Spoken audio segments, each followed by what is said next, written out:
रामराज आवाहन मिशन, एक मिशन जो धरती पर फिर से रामराज बनाने पर काम कर रहा है। आओ चलो चर्चा करते हैं सुख शांति की। मेरे से एक बार एक युवा भक्त ने कहा कि अंकल क्षमा करें, आपकी उम्र आते आते तो हम भी शांत स्वभाव के हो जाएंगे। मैंने कहा, भाई ठीक है, बस किसी भी तरह जीवन में सुख शांति रहनी चाहिए, वही महत्वपूर्ण है। अब चाहे उम्र बचपन की हो, जवानी की हो या बुढ़ापे की हो, मगर जीवन में सुख शांति रहनी चाहिए। बाकी सब तो व्यर्थ है, क्योंकि शायद सब यही चाहते हैं कि किसी तरह से जीवन में सुख शांति हो, तथा सुख शांति बनाने के लिए ही सब जो कुछ भी करते हैं, सब सुख शांति बनाने के लिए ही करते हैं। अपने जीवन में सुख एवं शांति बनाने के लिए ही करते हैं। अर्थात सभी का अंतिम लक्ष्य तो सुख शांति ही है। अब इसके लिए हमें समझ लेना चाहिए कि सुख शांति है क्या।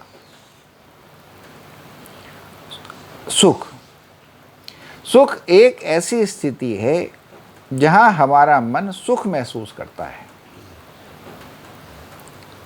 बाकी कुछ हो या ना हो, कम हो या ज़्यादा हो। अगर मन सुख महसूस कर रहा है तो हम सुखी हैं। अब मन कब सुखी महसूस करता है? जब हमारे मन का हो रहा होता है, कोई हमारी बेइज्जती नहीं कर रहा होता है, हमें हमारा मिल जा रहा होता है, हमें किसी अपने का वियोग ना होवे,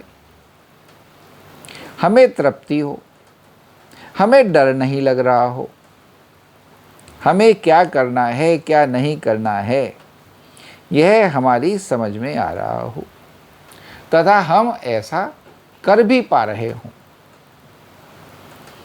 हमें हमारे मन का जो करना है उसे करने के लिए जो साधन चाहिए वह साधन भी हमें मिल जा रहे हों, तब हमारा मन सुख महसूस करता है। अर्थात ये जो सुख है सब मन का खेल है। अर्थात सब अगर ऊपर लिखित ध्यान रखा जाए, ध्यान रखें तो सुख रहेगा।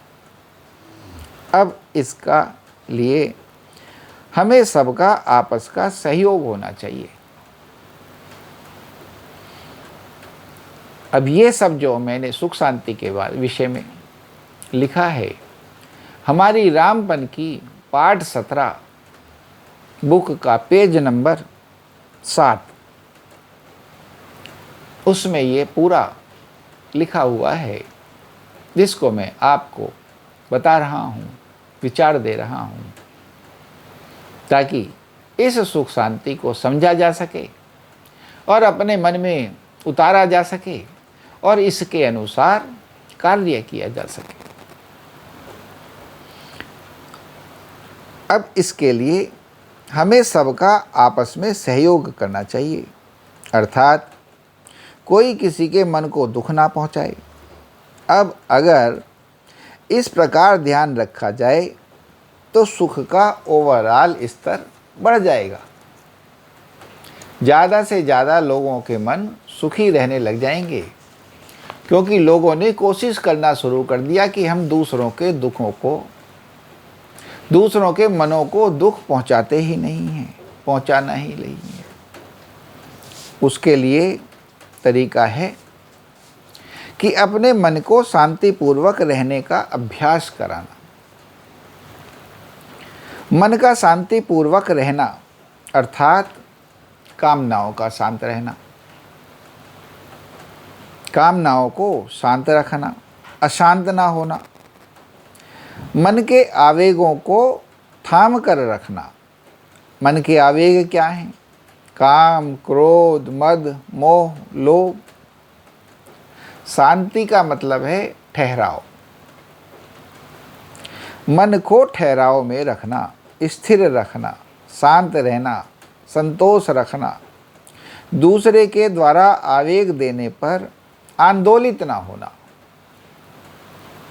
दूसरे के द्वारा आवेग देने पर आंदोलित ना होना, दूसरे अशांति दें तो अशांत ना होना, दूसरे भड़काएं तो न भड़कना, दूसरे गुस्सा दिलाएं तो गुस्सा न करना।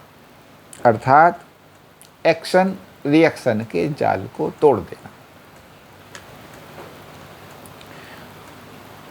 अर्थात अगर एक एक्शन पर रिएक्शन नहीं होगा तो अगले रिएक्शंस का समूह जो आता है नष्ट हो जाएगा।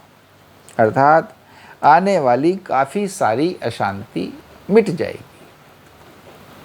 इस प्रकार ध्यान दें, सुख शांति, इस पर जोर देंगे तो वह हो जाएगी, वरना अशांति बढ़ने लग जाएगी। आपका वह औरों का जीवन आपके हाथ में है। आप जो करेंगे होने लग जाएगा। आप तो स्वयं ही कर सकते हैं। दूसरों को यह पाठ पढ़ा तो सकते हैं, मगर ज़बरदस्ती नहीं कर सकते। जहाँ ज़बरदस्ती होने लगेगी वहीं सुख शांति छिड़ने लग जाएगी, दुख बनने लग जाएंगे। आप दूसरों के दुख का कारण ना बने, यह ही महत्वपूर्ण है। उससे भी काफ़ी प्रभाव पड़ेगा। अगर आपके कारण दूसरों को दुख ना पहुँचे, आपके कारण दूसरों को दुख ना मिले, तो बस यही बहुत है। इसी बात का काफ़ी प्रभाव है। इसी तरीके से धीरे धीरे अगर सब लोग ये कोशिश करने लगें कि मेरे कारण दूसरों को दुख ना पहुँचे, तो बस यही बहुत है। उससे भी काफ़ी प्रभाव पड़ेगा।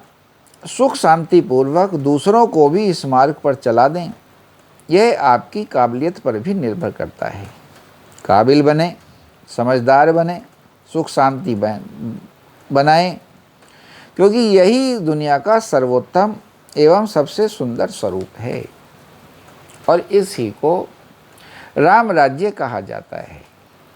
आओ भगवान की इस दुनिया को सुखी एवं शांत बनाने में, राम राज्य बनाने में भगवान का हाथ बटाएं, अपना एवं औरों का जीवन सफल करें एवं गौरवान्वित करें। कितना सुंदर, कितना सुंदर पाठ, कितनी सुंदर शिक्षा। और ये अभ्यास करने से होने लग जाता है। अगर हम अभ्यास करते हैं तो यह सब धीमे धीमे हमारे स्वभाव में, हमारी आदतों में आने लग जाता है। बस जितनी बड़ी चीज़ें उतना थोड़ा ज़्यादा समय लगता है। महत्वपूर्ण है सुख शांति। वास्तव में बहुत बड़ी बात है कि हम स्वयं को ही थाम सकते हैं, दूसरों को समझा तो सकते हैं, दिखा तो सकते हैं, एहसास तो करा सकते हैं, मगर ज़बरदस्ती नहीं। क्योंकि ज़बरदस्ती करने से दूसरों की शांति छिड़ती है, सुख शांति छिड़ती है। दूसरों को अशांत ना बनाएं, यह ही बहुत है। जैसे आप दूसरों को अशांत नहीं बनाएंगे, ऐसे ही दूसरे भी आपको नहीं बनाएंगे। और दूसरे आपके लिए थोड़ी बहुत अशांति पैदा भी करें तो उसे समझना सीखें, उनके स्वभाव को, उनकी मजबूरी को समझना सीखें और उसके अनुसार, मगर स्वयं को शांत रखें, आवेग में ना आएं। उन्होंने आपके लिए कोई अशांति, कोई दुख पैदा किया और आप आग बबूला हो गए, तो बस यही आपकी हार है। आप अपने को वहाँ थामें, अपने को समझाएं और किसी आवेग में ना आएं। इसी प्रकार से धीमे धीमे इस जगत के दुखों का अंत होता चला जाएगा और सुख एवं शांति बढ़ती चली जाएगी। बढ़ाने से ही बढ़ेगी, कर्म करने से ही फल मिलेगा। बोलो श्री रामचंद्र भगवान की जय, पवन सुत हनुमान की जय। और जैसे ये हम रामराज के लिए राम की गंगा, रामपन की गंगा बहा रहे हैं, तो हम चाहते हैं कि हमारी इस वीडियो को ज़्यादा से ज़्यादा लाइक, ज़्यादा से ज़्यादा शेयर, ज़्यादा से ज़्यादा सब्सक्राइब करें, ताकि ये जो भाव हैं, भावनाएं हैं, ज्ञान गंगाएं हैं, जन जन के मन तक पहुँचें और उनके मन इससे सीख सीख करके निखरें और निर्मल हो जाएं, शांत हो जाएं, सुखों को प्राप्त हो जाएं। जय श्री राम।